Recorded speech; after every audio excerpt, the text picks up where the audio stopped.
Alright guys, welcome back. In this video we're checking all the things that make an ATV run. We need spark, fuel, and air. It needs these three things to run, and if it's going to run properly, then they need to all be working right. So we're going to check this one over and see what it needs.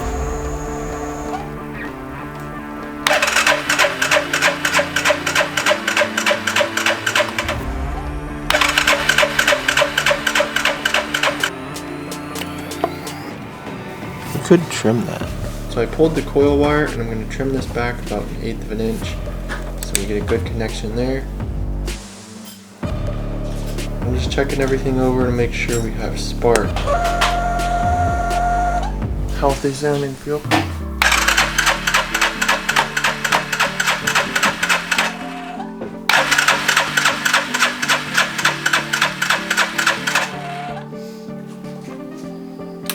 Alright, I'm going to check codes real quick. Looks like the TPS is a little bit hot, so we can adjust that. Be sure to check out this video here if you missed how to do that, how to reset your TPS. I'm just going to check the spark here. Got an inline tester. You have spark, so let's move on to fuel. Now, I've been thinking the fuel pump has been suspect since I got this, and I wasn't sure if a replacement pump would fix it or not.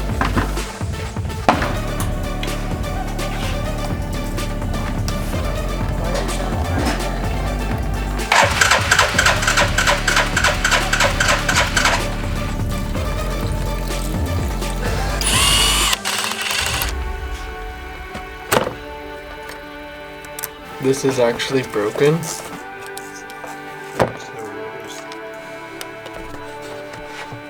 This wire's in the way.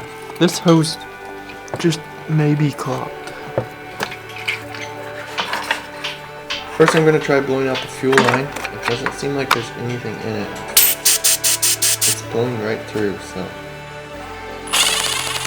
First goes through here and up here, and we'll connect that back on. I'm going to try fuel pressure here. Let's hook up the pressure gauge and see what fuel pressure we get. Beware of spray.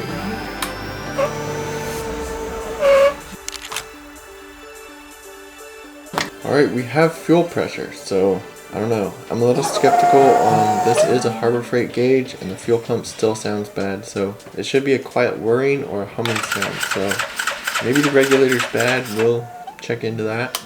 We'll probably get a new fuel pump, we'll see what that does. Thanks for watching, and I'll see you guys in the next video.